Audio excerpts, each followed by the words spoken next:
Price the lord. చేరువచ్చిన మీకు అందరికీ ప్రభువైన కృష్ణ శుభాలు తెలియజేస్తున్నాను. ఈ దినము కొరకు ఏర్పాటు చేయబడిన లేఖన భాగము అపోస్తలుల కార్యములు 28వ అధ్యాయము 7వ వచనం. పొప్లి అను ఒకడు ఆ ద్వీపములో ముఖ్యుడు, అతనికి ఆ ప్రాంతంలో భూములుండెను. అతడు మమ్మను చేర్చుకొని 3 దినములు స్నేహభావంతో ఆతిథ్యమిచ్చెను. Praise the Lord. దేవునికి స్తోత్రం. హల్లెలూయా, హల్లెలూయా, లేలుయా. క్రీస్తునందు ప్రియులైనటువంటి సహోదరి సహోదరులారా, యేసుక్రీస్తు దివ్యనామములో మీ అందరికీ నా హృదయపు లోతులో నుంచి ప్రత్యేకమైనటువంటి వందనాలు తెలియజేస్తున్నాను. Praise the Lord. Shalom, maranatha. కృపయు సమాధానము మీకు విస్తరించునుగాక. సమస్త జ్ఞానమునకు మించినటువంటి దేవుని యొక్క సమాధానం మీ తలంపులకు మీ హృదయమునకు కావలి అయి ఉండి నడిపించునుగాక. ఆమేన్, ఆమేన్, ఆమేన్. హల్లెలూయా, లేలుయా, స్తోత్రం. మరొక ఎపిసోడ్లో అపోస్తుల కార్య ధ్యానాల్లో మీ దగ్గరికి రావడానికి, మీ ముందుకు రావడానికి ప్రభు ఇచ్చిన కృపను బట్టి నేను దేవుని నామాన్ని మహిమపరుస్తున్నాను. ఈ దినం మన దేవుని వాక్యాన్ని ధ్యానించుకుందాం. దేవుడు ద్వారాలు తెరిచే దేవుడు, మనకు ముందుగా పోయే దేవుడు, ప్రాకారముల్లో పడగొట్టే దేవుడు, ఇత్తడి తడుపులను ఇనుప గడియలను విరగొట్టేటువంటి దేవుడు, మనకు అడ్డుగా ఉన్న వాటన్నిటి పడదోసేటువంటి దేవుడు. ఇశ్రాయేలు ప్రజలు సాగిపోతున్న ఇశ్రాయేలు ప్రజలకు ఎదురుగా ఉన్నటువంటి ఎరికో గోడలను కూల్చినటువంటి దేవుడు. చుట్టూ తిరిగి పోవచ్చుగా, ఎందుకు పోవాలి? మా ఎదురుగా ఏమొస్తే దాన్ని దాటుకొని పోతాం. ప్రాకారములను ఎక్కి మేము దాటిపోతాం. ప్రాకారాలు మమ్మల్ని అడ్డుకోవు. ఎరికో ప్రాకారాలు మమ్మల్ని అడ్డుకోవు. ఎర్ర సముద్రపు అలలు మమ్మల్ని అడ్డుకోవు. యోర్దాను యొక్క కెరటాలు మమ్మల్ని అడ్డుకోవు. మేము దాటి వెళ్ళిపోతాం అంతే. దేవుని స్తోత్రం. హల్లెలూయా. ద్వారం తెరవబడాలి. 2025వ సంవత్సరంలో ఒక నెల గడిచిపోయింది. 2వ నెలలో ఉన్నాం. ద్వారాలు తెరవబడాలి. కొన్ని ద్వారాలు తెరవబడి కొన్ని కొత్త బ్రాంచెస్ దేవుని సేవకులు ఆరంభించుకోవాలి. కొత్త కొత్త ప్రదేశాల్లో పరిచయం చేసుకోవాలి. దేవుని స్తోత్రం. హల్లెలూయా. నేను ఎదురు చూస్తున్నాను కొన్ని ద్వారాలు తెరవబడాలని. అక్కడక్కడ నెల్లూరులో ఇంకా 1-2 బ్రాంచెస్ స్టార్ట్ చేయడానికి, చుట్టుపక్కల 1-2 బ్రాంచెస్ స్టార్ట్ చేయడానికి ద్వారాలు తెరవబడాలి. దేవుడు తెరవందే ఏ ద్వారము కూడా మనం ప్రవేశించడానికి కూడా మనల్ని అడ్డుకునేటువంటి అవకాశం ఉంది. దేవుడు తెరవాలి. God should open the doors. దేవుని స్తోత్రం. మూయబడిన ద్వారాల వెనుకాల ఉన్నటువంటి సంసోను, రేపు ఉదయం చేద్దాం వీడి పని, రేపు ఉదయం చెప్దాం, రేపు ఉదయం చూసుకుందాం, ఈరోజు కలిసిపోయాం, let's go and take rest అనుకున్నారు ప్రజలు. వాళ్ళు అనుకున్నట్టుగా రేపు ఉదయం ఏదో జరగబోతుంది అనుకున్నారు. కానీ అర్ధరాత్రి సమయంలో మెలకు వచ్చినటువంటి దేవుజనుడు, అర్ధరాత్రి సమయంలో మెలకు వచ్చినట్టు అభిషక్తుడు, నిద్ర పట్టనటువంటి దేవుజనుడు, శత్రు శిబిరములో ఉన్నటువంటి దేవుజనుడు, ఫిలిష్తీయుల మధ్యలో ఉన్న దేవుజనుడు, అలనాడు నిద్రపట్టని గిద్యోను, మెలకుగా ఉన్నట్టు గిద్యోను, మిథ్యానీయుల యొక్క వాళ్ళ యొక్క గుడారాల్లోకి, శిబిరాల్లోకి వెళ్ళినవాడు, ఈరోజు ఫిలిష్తీయుల శిబిరంలో ఉన్నటువంటి ఒక దేవుజనుడు. శత్రువు ఎవరైనా కావచ్చు, శత్రువు పేరు ఏదైనా కావచ్చు, శత్రువు యొక్క ఊరు ఏదైనా కావచ్చు, శత్రువు యొక్క బలం ఎంతైనా కావచ్చు. నువ్వు శత్రువుల మధ్యలో ఉన్నప్పుడు శత్రువులు ఎదుట నీకు బల్లను, భోజనం సిద్ధపరిచేటి దేవుడు. He spread a table before your enemies. నీ ముందు ఏదో చేయగలిగిన దేవుడు. శత్రువులు ఎదుట నిన్ను తల వంచుకునేటట్టుగా సిగ్గుపడే విధంగా చేసే దేవుడు కాదు. అవమానానికి గురేటట్టు చేసే దేవుడు కాదు. స్తోత్రం. హల్లెలూయా. కాబట్టి మనం ఆలోచిస్తున్నట్టు విషయం తెరవబడిన ద్వారం. 1 కొరింథీయులకు రాసిన పత్రిక 16వ అధ్యాయంలో పౌలు గారు అన్నారు, ద్వారం తెరవబడింది, కార్యానుకూలమైన మంచి సమయము నాకు ప్రాప్తించను. పెద్ద ద్వారం నా కోసం తెరవబడింది. పౌలు కోసం కొరింథీలోను, తెస్సలోనికలోను, బెరయలోను, ఏథెన్స్లోను, తెస్సలోనికలోను, కొలసేలోను, లేకపోతే ఫిలిప్పీలోను, ఇలా వేరు ప్రదేశాలు అతని కోసం ద్వారాలు తెరవబడ్డాయి. ప్రభు పిలుపునందుకొని ప్రభు పిలుపు కొరకైనటువంటి లేకపోతే పని చేయడం కోసమైనట్టు పిలువబడి ప్రభు యొక్క అభిషేకాన్ని పొంది వెళుతున్న దేవజనుల కోసం మూయబడిన అనేక సంవత్సరాలుగా, అనేక రోజులుగా, అనేక వారాలుగా మూయబడిన ద్వారాలు తెరవబడతాయి. దేవుని స్తోత్రం, హల్లెలూయా. ద్వారాలు తెరిచేటువంటి దేవుడు మన దేవుడు. మన దేవుడు అద్భుతమైన దేవుడు. ద్వారాలు తెరుస్తాడు. అడ్మిషన్ విషయంలో మూయబడిన ద్వారాలు, ఉద్యోగం విషయంలో మూయబడిన ద్వారాలు, వివాహం విషయంలో మూయబడిన ద్వారాలు, ఆర్థిక సమస్యలు తీరడం విషయంలో మూయబడిన ద్వారాలు, ఇవన్నీ ద్వారాలు తెరవబడే సమయం. డోర్ ఓపెనింగ్ ఇయర్ 2025 అని నేను చెప్పడం లేదు, కానీ ప్రతి సంవత్సరం కూడా డోర్ ఓపెనింగ్ ఇయరే. 2026లో కొన్ని ద్వారాలు తెరవబడతాయి, 2027లో కొన్ని ద్వారాలు తెరవబడతాయి, 2028లో కొన్ని ద్వారాలు తెరవబడతాయి. ఈ సంవత్సరం ప్రభు చిత్తమైతే ద్వారాలు తెరవబడితే మలేషియా వెళ్ళడానికి, ద్వారాలు తెరవబడితే శ్రీలంక వెళ్ళడానికి ప్రభు నాకు సాయం చేస్తాడని నేను భావిస్తున్నాను, ప్రార్థిస్తున్నాను. అమెరికా నుంచి నాకు అనేకమైన ఆహ్వానాలు వచ్చాయి, అనేక సార్లు ఆహ్వానం వచ్చాయి, కానీ సమయం ఇంకా రాలేదు. దేవుని సమయం ఇంకా రాలేదు. దానికోసం ఎదురు చూస్తున్నాం. దేవుని స్తోత్రం, హల్లెలూయా. అక్కడికి వెళ్ళి ఉచితంగా, విదేశాలకు వెళ్ళి ఉచితంగా పరిచయం చేయాలి, అది నా ఉద్దేశం. దేవుడు మనల్ని పోషిస్తాడు. భారతదేశంలో కూడా, లేకపోతే ఈ దేశంలో, ఈ రాష్ట్రంలో, వేరు వేరు ప్రదేశాల్లో చాలా వరకు ఉచితంగా దానికంత వెల కట్టి, ఇదిగో నేను వాక్యం చెప్పాలని దాన్ని వెల కట్టడం లేదు, వెల కట్టాల్సిన అవసరం మనకు లేదు. స్తోత్రం, హల్లెలూయా. వెల చెల్లిస్తున్నాం. వెల కట్టేవాళ్ళు కొంతమంది అయితే మనం వెల చెల్లించేవాళ్ళం. వెల చెల్లించిన వాళ్ళకి దేవుడు వృద్ధిని కలుగు చేస్తాడు, ఇస్తాడాయన. దేవుని స్తోత్రం, హల్లెలూయా. తెరవబడిన ద్వారాల గుండా నడవాల్సిన అవసరం ఉంది. తెరవబడడానికి కారణం ఏంటి? ఏ మిషనరీ అక్కడికి వెళ్ళలేదు, ఏ క్రిస్టియన్ మిషనరీ అక్కడికి వెళ్ళలేదు. మొదటి శతాబ్దం అప్పుడే క్రిస్టియానిటీ ఆరంభమైంది. జూయిష్ మిషనరీస్ అంటే వాళ్ళకి మిషనరీస్గా వెళ్ళే అవకాశం లేదు, అది వేరే విషయం.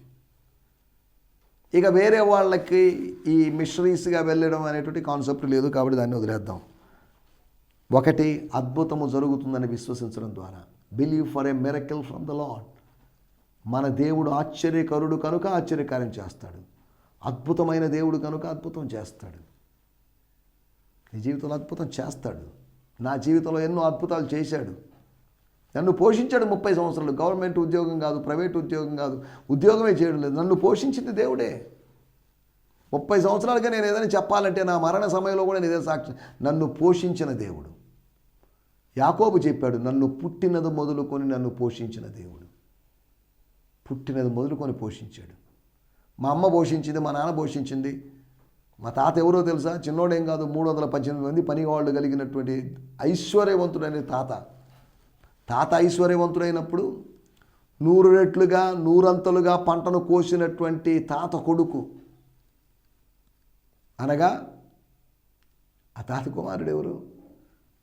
ఇస్సాకు. అతను 100 రెట్లుగా పంట కోసాడు. దరిద్రుడా ఇతను? దరిద్రుడు కాదు. మనం దరిద్రులం కాదు, మనం ఐశ్వర్యవంతులం. మనం ఆస్వాదించబడిన వాళ్ళం. క్రీస్తులో మనం ఐశ్వర్యవంతులం, ఉపదేశములో ఐశ్వర్యవంతులం. We are rich in the doctrine, we are rich in the teaching, admonition, we are good in, later we are rich in faith, we are rich in prayer. దేవుని స్తోత్రం, హల్లెలూయా. కాబట్టి మనం ఆలోచిస్తున్న విషయాలు, ద్వారం తెరవబడాలి, అద్భుతము జరుగుతుంది. ఎస్, అద్భుతాలు జరగబోతున్నాయి. అద్భుతాలు ఆగిపోలేదు.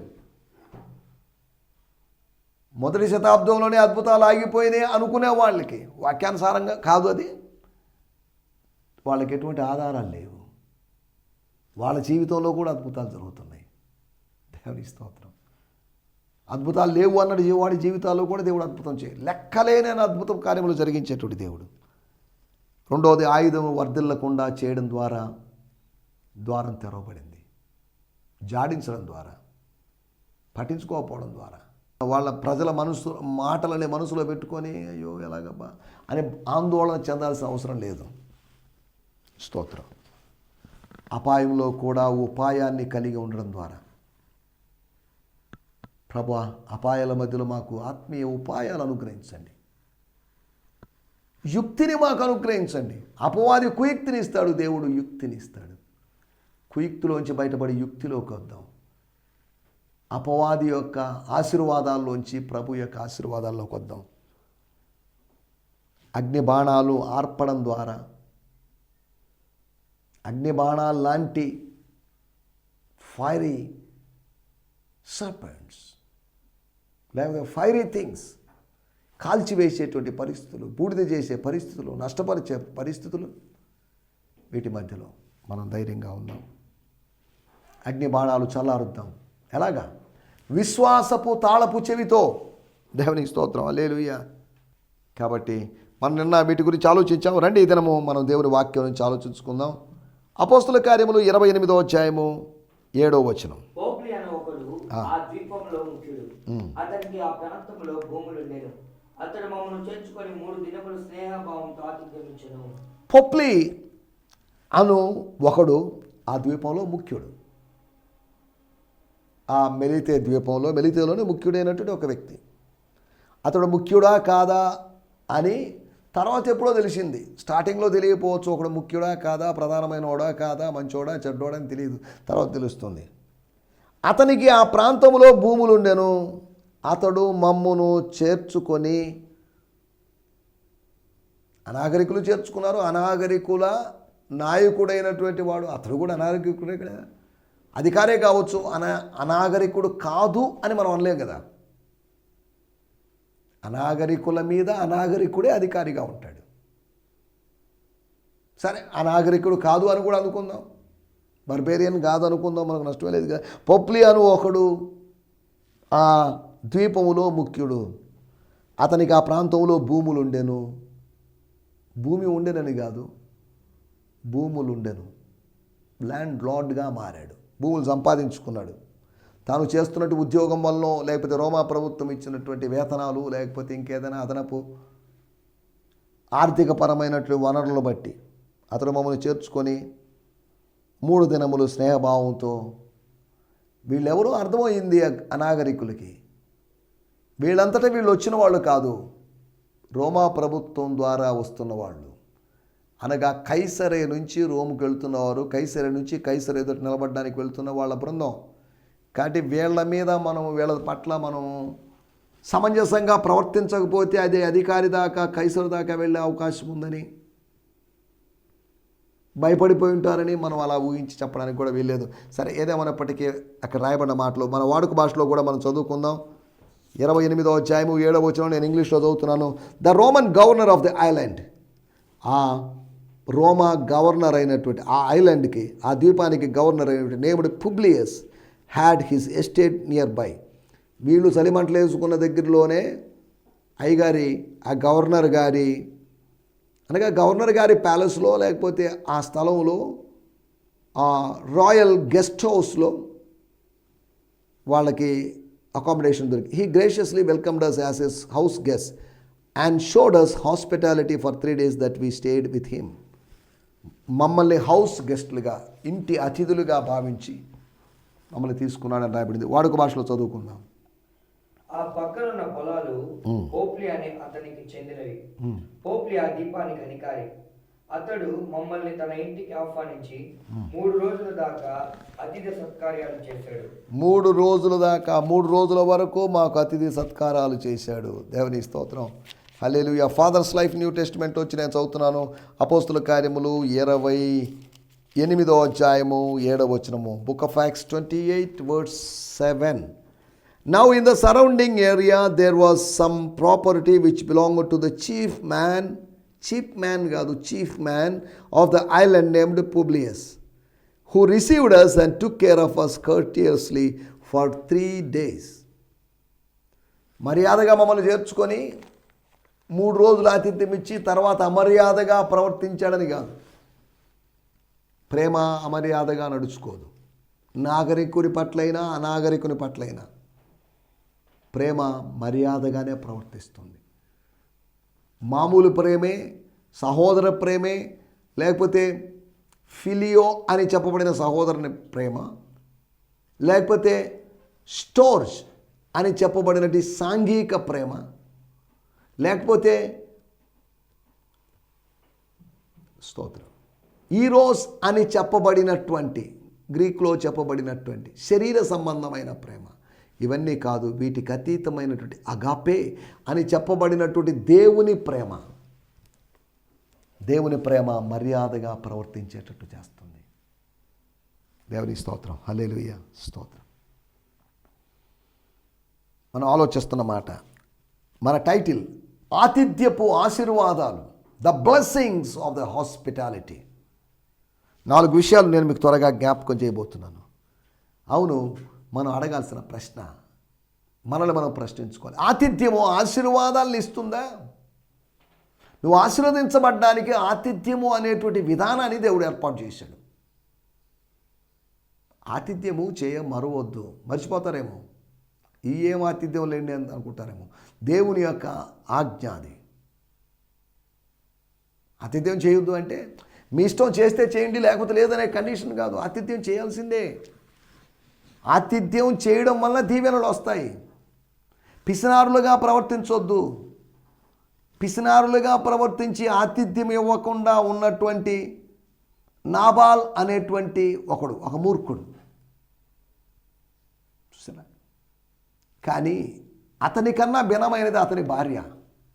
తన ఇంటి మీదకి, తన భర్త మీదకి జరగబోతున్న అనర్థాన్ని తప్పించడానికి ఆమె మధ్యవర్తిలాగా వెళ్ళి దావీదు దగ్గరికి వచ్చేసింది, ఒక మీడియేటర్ లాగా.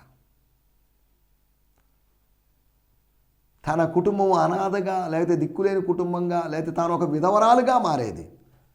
తర్వాత మారింది లేండి, 10 రోజుల తర్వాత అది వేరే విషయం. కానీ 10 రోజులైనా ఆ మనిషి ఉండగలిగాడు. బిగుసుకుపోయి, రాతి వలె బిగుసుకుపోయి, నాబాలులాగా బిగుసుకుపోయి. ఆతిథ్యం ఇచ్చే విషయంలో కొంతమంది నాబాలులాగా మిగులుతున్నారు. జలగల్లాగా ఇమ్ము అనేటువంటి స్వభావం కలిగినటువంటి వాళ్ళు ఉన్నారు చాలామంది, విశ్వాసులైనా సేవకులైనా. అటువంటి వాళ్ళు నాబాలులాగా బిగుసుకుపోతారు. చెయ్యి చాపరోళ్ళు, దాతృత్వపు హస్తాన్ని ఇవ్వరు. They would not extend the hand of their help. Helping హ్యాండ్ని వాళ్ళు ఎక్స్టెండ్ చేయరు. వాళ్ళు మనం ఎందుకు ఇవ్వాలండి? మేము పెద్ద మినిస్ట్రీ కదండి, ఎందుకు ఇవ్వాలండి? కాదా? మా స్థానిక సంఘంలో లేదు కొంతమంది, ఆయనకి ఎందుకండి డబ్బులు ఇవ్వడం, కానుకలు ఇవ్వడం అని అంటున్నారు. అవసరత నాకుంది, అలాగని నా అవసరత నేను అందరికీ చెప్పుకోను. అలాగని వాళ్ళు ఏదో ఇస్తారు చేస్తారని ఏదో చూడటం లేదు. ప్రభువు పిలిచిన వాడు, నమ్మదగిన వాడు, ఆయన వైపు చూద్దాం. ఆయనకి ఏమనండి, అమెరికన్ వాళ్ళు హెల్ప్ చేస్తారు, కొరియా వాళ్ళు హెల్ప్ చేస్తారు, మనం చేయాల్సిన అవసరం లేదు. ఎవరికి చేసినా దేవుని వాక్య ప్రకారం మనం పరిచర్యకి ఇవ్వాలి, చెయ్యాలి అని చెప్పబడింది కాబట్టి మనం చేయడం అంతవరకే. అందులో మంచోడా కాదా అని ఎన్ని ఆలోచించి కాదు మనం చేయాల్సింది. ఇమ్మని చెప్పాడు దేవుడు, ఇస్తున్నాం. మిగతాది అతను దేవునికి లెక్క చెప్పుకుంటాడన్న ధోరణిలో మనం ఉండాలి. ఆతిథ్యపు ఆశీర్వాదాల గురించి 4 ఆశీర్వాదాల గురించి మీకు తెలియజేయబోతున్నాను. 1 28వ అధ్యాయము 8వ వచనం. అప్పుడు పొప్లి యొక్క తండ్రి జ్వరము చేతను రక్తభేది చేతను బాధపడుచు పండుకొని ఉండను. పౌలు అతని యొద్దకు వెళ్ళి ప్రార్థన చేసి అతని మీద చేతులుంచి స్వస్థపరిచెను. ఆతిథ్యం యొక్క ఫలము, ఆతిథ్యం యొక్క కాన్సిక్వెన్స్, ఆతిథ్యం యొక్క పర్యవసానం చూడండి. ఆతిథ్యం ఇచ్చిన తర్వాత ఏం జరిగింది? తన ఇంట్లో అనారోగ్యం ఉంది, ఇప్పుడు నాన్నకు బాగాలేదు, లేకపోతే నాన్న కండిషన్ సరిగా లేదు, కానీ 300 మందికి వండి పెట్టడం ఇవన్నీ రిస్కే కదా, వదిలేండి. మనం ఇప్పుడు రోమా ప్రభుత్వం కైసర్ నుంచి బహుశా ఉత్తరం ఏమైనా వచ్చేటదేమో, హలో మా వాళ్ళు వస్తున్నారు, 300 మంది వస్తున్నారు, కానీ వాళ్ళకి ఆతిథ్యం ఇవ్వండి, దానికి కావాల్సిన పేమెంట్స్ మేము ఇస్తామని వాళ్ళు ఏమైనా కైసరు తరపున మనుషులు ఎవరైనా వచ్చి చెప్పారో లేదో మరి మనకు తెలియదు, ఏదో జరిగింది అక్కడ. అయినా 3 నెలలు జైల్లో ఉన్నటువంటి, కైసరైలో కొన్ని రోజులు జైల్లో ఉన్నటువంటి వ్యక్తి, ఫిలిప్పీ ప్రాంతంలో జైల్లో ఉన్నటువంటి వ్యక్తి, ఇప్పుడు ద్వీపములో ఆయన ఖైదీగా ఉన్నాడు. ద్వీపములో ఖైదీగా ఉన్నాడు. స్తోత్రం. ద్వీపం చెరసాలని కాదు, ద్వీపంలో చెరసాల ఉందని కూడా కాదు నా మాటల యొక్క ఉద్దేశం. దేవుడు వీళ్ళకి ఆహారము లేక శుష్కించిపోయి బలహీనమైపోయి చనిపోవాలి అనేది దేవుని చిత్తం కాదు. వాళ్ళు కైసరు ఎదుట నిలబడాలండి. కైసరు ఎదుట నిలబడాల్సినట్లుగా మనం పరలోకంలోని ప్రభు ఎదుట ఒకరోజు మనం గొర్రెపిల్ల ఎదుట నిలబడాల్సిన అవసరం ఉంది. ఆయన సన్నిధిలో ఉండాల్సిన అవసరం ఉంది. దేవుని స్తోత్రం. ఒకటి, ఆతిథ్యపు ఆశీర్వాదాల గురించి మనం ఆలోచిస్తున్నాం. ఆతిథ్యము ఆరోగ్యాన్ని ఇచ్చింది. అనారోగ్యాన్ని తొలగించి ఆశీర్వాదాన్ని లేకపోతే ఆరోగ్యాన్ని ఇచ్చింది. ఆరోగ్యం ఇచ్చింది దేవుడే. ఆతిథ్యపు కార్యాన్ని బట్టి నా దాసునికి మీరు చేశారు కనుక మీ తండ్రికి నేను చేస్తానని దేవుడు తన దాసుని ద్వారా కార్యం చేయించాడు. ఆతిథ్యము అనేది ఆరోగ్యాన్ని ఇచ్చింది. చూసారా? ట్రీట్మెంట్ ఉచితం. అన్ని చోట్ల ట్రీట్మెంట్ ఉచితం కాదు. అందరూ ఏదో ఫీజు, మినిమం ఫీజో లేదా మ్యాక్సిమం ఫీజో ఏదో ఒకటి తీసుకుంటారు. కానీ ప్రభు సన్నిధిలో వచ్చినప్పుడు మాత్రం ట్రీట్మెంట్ ఉచితం. ఉచితంగా పొంది తిరిగి ఉచితంగా ఇవ్వండి, మేము ప్రార్థన చేయాలంటే అంత కట్టాలని అని డిమాండ్లు పెట్టొద్దు. నీకు స్వస్థత వరం ఉందా? దేవునికి స్తోత్రం. స్వస్థత వరం లేదు, ఆగిపోయింది అనడం లేదు నేను. ఇప్పటికీ స్వస్థత వరము, పరిశుద్ధాత్మ వరము, ఆ కృపావరం పని చేస్తూనే ఉంది. పని చేయాలి అది. లేదా రోగుల సంఖ్య పెరిగిపోద్ది. ప్రపంచమంతా రోగగ్రస్తం అయిపోయినట్టు అవుతుంది. దేవుడు స్వస్థపరుస్తున్నాడు. దేవుడు తన బిడ్డలు ఇప్పటికీ స్వస్థపరుస్తున్నాడు. అప్పుడే తగ్గిపోయింది అన్నట్టుగా. నాకు ఇక్కడ రిబ్ బోన్ ఒకటి కింద పడి ఒకసారి ఫ్రాక్చర్ అయింది. కనీసం 6 నెలలు పడుతుంది అది ఆటోమేటిక్గా సెట్ కావడానికి అన్నారు. చిన్నగా మాట్లాడాలి, గట్టిగా మాట్లాడకూడదు. అక్కడ చేతిని పెట్టుకొని మాట్లాడాలి, గట్టిగా మాట్లాడడానికి వీల్లేదు అని చెప్పారు. అయినప్పటికీ కూడా ఈ నొప్పిని లెక్క చేయకుండా రైట్ సైడ్ పడుకోవడం కూడా కష్టంగా ఉన్న రోజులు ఉన్నాయి. అయినప్పటికీ కూడా అరిచి అక్కడక్కడ దేవుని వాక్యాన్ని చెప్తూ కొంతకాలానికి అది ఆటోమేటిక్గా సెట్ అయింది. దేవుడు కార్యం చేశాడు. దేవుని స్తోత్రం, హల్లెలూయా. దేవుడు కార్యం చేసే దేవుడు. దేవుని స్తోత్రం, హల్లెలూయా. ఒకటి, ఆతిథ్యపు ఆశీర్వాదం ఏంటంటే అది ఆరోగ్యాన్ని ఇచ్చింది. రెండో విషయాన్ని నేను మీకు జ్ఞాపకం చేస్తాను. అపోస్తుల కార్యములు 16వ అధ్యాయము 34వ వచనం. అతడు వారిని, ఆ జైలు అధికారి, ఆ ఖైదీలను, ఆ సత్ప్రవర్తన కలిగినటువంటి సువార్త ప్రకటించినటువంటి సమస్యలు రాకుండా చేసినటువంటి ఖైదీలను తన ఇంటికి తీసుకుని వెళ్ళి భోజనము పెట్టి తన ఇంటి వారందరితో కూడా ఆనందించెను. భోజనము పెట్టిన వాడై, అక్కడ రాయబడింది భోజనము పెట్టి. స్తోత్రం, హల్లెలూయా. 24వ వచనం రాయబడింది, అతడు అట్టి ఆజ్ఞను పొంది వారిని లోపల చెరసాల్లోకి త్రోసి వారి కాళ్లకు బొండ వేసి బిగించెను. బొండ వేసిన వాడు ఇప్పుడు బోండాలు పెడుతున్నట్టుగా ఉంది. అప్పుడు బొండ వేశాడు. సువార్త విన్న తర్వాత పరివర్తన, ఖైదీల యొక్క ప్రవర్తనలో మార్పును చూసిన తర్వాత అప్పుడు ఆయనకి భోజనం పెట్టాడు. బొండలు వేసిన వాడు ఇప్పుడు భోజనం పెట్టాడు. భోజనం పెట్టి దేవుని యందు విశ్వాసం ఉంచిన వాడై తన ఇంటి వారందరితో కూడా ఆనందించెను. ఒక తృప్తి కలిగింది. ఒక పశ్చాత్తాపం ఫలితంగా అతను ఆతిథ్యం ఇచ్చాడు. నేను కొట్టడం ఏంటయ్యో, చెడ్డోళ్ళని కొట్టాను, దుర్మార్గులను కొట్టాను, రేపిస్టులను కొట్టాను, నరహంతకులను కొట్టాను, దట్స్ ఓకే. కానీ ఇదేంటిది? మంచి వాళ్ళని కొట్టడం ఏంటి, మంచి వాళ్ళని గాయపరచడం ఏంటి, కాళ్ళకు బొండలు వేయడం ఏంటి అనేటువంటి ఒక రియలైజేషన్. అతడు ఆతిథ్యం ఇచ్చి ఆనందించాడు. ఆతిథ్యం ఇచ్చిన వాళ్ళకి ఆనందం ఉంటుంది. దేవుడు ఆశీర్వదిస్తాడు అనేటువంటి ఆనందం. దేవుడు ఆశీర్వదించిన తర్వాత వాళ్ళు ఆనందం అనుభవిస్తారు. జైలు అధికారి జీవితంలో మనం చూస్తున్నాం ఆతిథ్యపు ఆశీర్వాదాలు. ఒకటి, అది ఆతిథ్యం ఆరోగ్యం ఇచ్చిందని. రెండవది, ఆతిథ్యం ఆనందం ఇచ్చిందని. మూడవది, అపోస్తుల కార్యములు 16వ అధ్యాయము 40వ వచనం. అనగా పౌలు శీలలు చెరసాల్లోంచి బయటికి వచ్చి వెలుపలకు వచ్చి లూదియా సిస్టర్ గారి ఇంటికి వెళ్ళి ఫిలిప్పీ పట్టణంలోని, అనగా మొట్టమొదటి యూరోప్ ఖండంలోని మొట్టమొదటి కన్వర్ట్ అయినటువంటి, అనగా విశ్వాసి అయినటువంటి ఒక అన్యురాలైనటువంటి లూదియమ్మ గారి ఇంటికి వచ్చి అక్కడ కొంతమంది సహోదరులు ఉన్నారు. వాళ్ళు బహుశా పౌలు శీలల కోసం వెయిట్ చేస్తున్నారు. వాళ్ళని చూసి దేవుని స్తోత్రం. కుటుంబంలో ఆదరణ లేని పరిస్థితులు, సహోదరులు ఉన్నారు, సహోదరులకు ఆదరణ లేదు. ఎప్పుడైతే జైల్లోంచి విడిపించబడిన సేవకులు వచ్చారో వాళ్ళు ఆదరించారు. ముందు వచనాల్లో మనం గమనిస్తే ఈమె ఆతిథ్యం ఇచ్చింది. ఆతిథ్యం ఇచ్చిన ఆమె ఇంటిలోకి ఆదరణ అనుభవం కలిగింది. ఫిలిప్పీ పట్టణంలోని పరిస్థితులు, సంఘ పరిస్థితులు, అయ్యా మీరు వెళ్ళిపోతే ఎలా సార్ ఈ సంఘం పరిస్థితి అని వాళ్ళు అనుకుంటూ ఉన్నప్పుడు ఆ కుటుంబంలో సహోదరులను ఆదరించారు. లూదియా ఆదరించబడలేదని కాదు దీని అర్థం. లూదియా ఉందో లేదో మరి మనకు తెలియదు. ఆదరించి బయలుదేరిపోయి తెస్సలోనికకు వచ్చారు. 17వ అధ్యాయం 1వ వచనంలో చూడొచ్చు. స్తోత్రం. అనగా మూడో విషయము ఆదరణ ఇస్తుంది ఆతిథ్యం. ఆత్మ సంబంధమైన ఆదరణ అనుగ్రహిస్తుంది. భౌతికమైనటువంటి ఆతిథ్యమే, కానీ అది భౌతికమైన ఆరోగ్యాన్ని, ఆత్మీయ ఆరోగ్యాన్ని ఇస్తుంది. అది ఆత్మీయ ఆనందాన్ని కలుగు చేస్తుంది. అంతేకాకుండా ఆదరణ కలిగిస్తుంది.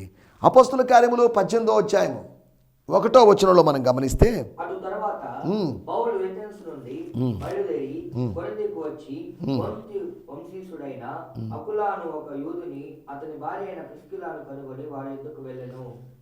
అకులా ప్రిస్కిల్లాల దగ్గరికి వెళ్ళాడు. ఆ కుటుంబంతో ఉండాలనుకున్నాడు, అక్కడ ఉండాలనుకున్నాడు. దేవుడు ఎలమన్నప్పుడు ఈ కుటుంబాన్ని చూపించడము అక్కడికి వచ్చాడు. 3వ వచనంలో రాయబడిన మాట, వారు వృత్తికి డేరాలు కుట్టువారు. పౌలు అదే వృత్తి గలవాడు కనుక వారితో కాపురం ఉండెను. వారు కలిసి పని చేయుచుండిరి. వారితో ఉన్నాడు. వారికి ఒక గెస్ట్గా, వాళ్ళ యొక్క పేయింగ్ గెస్ట్గా ఉండుండొచ్చు. వారు కలిసి పని చేయుచుండిరి. ఏమైంది తర్వాత? వాళ్ళు విడిపోయారని కాదు, వాళ్ళు ఎందుకు విడిపోయారని దాని గురించి మనం ఇప్పుడు మాట్లాడుకోవడం లేదు. 26వ వచనం, ప్రిస్కిల్లా అకులే విని అతన్ని చేర్చుకొని దేవుని మార్గము మరి పూర్తిగా అతనికి విషదపరిచిరి. సామాన్యులైనటువంటి అకుల ప్రిస్కిలాలు అపోల్లో అనేటువంటి ఆయనకి దేవుని వాక్యాన్ని వివరంగా బోధించారంట. ఆతిథ్యపు అనుభవాన్ని బట్టి ఆత్మ సంబంధమైన వాక్యాన్ని నేర్చుకొని పరిచర్యకు వాళ్ళు సిద్ధపడ్డారు. పరిచర్య చేస్తున్న వ్యక్తిని సిద్ధపరిచారు. 4వ విషయము, ఆతిథ్యము అనేది ఆత్మీయ పరిచర్యకు మనల్ని సిద్ధపరుస్తుంది. దేవుని స్తోత్రం, హల్లెలూయా. నా మాటలు నేను ఇక్కడ ముగిస్తున్నాను. ఆతిథ్యము అనేది ఆరోగ్యం ఇచ్చి, అంతేకాకుండా ఆనందాన్ని ఇచ్చి, ఆదరణ ఇచ్చి ఆత్మీయ పరిచర్య కొరకు సిద్ధపరుస్తుంది. ఇటు ఆతిథ్యపు అనుభవాన్ని ఇస్తూ అతిథి ప్రియులుగా ఉంటూ ముందుకు సాగడానికి ప్రభువు మనకు సాయం చేయనుగాక. ఆమేన్, హల్లెలూయా, హల్లెలూయా. ఈ సందేశము మీకు ఆశీర్వాదకరంగా ఉందని నమ్ముచున్నాము.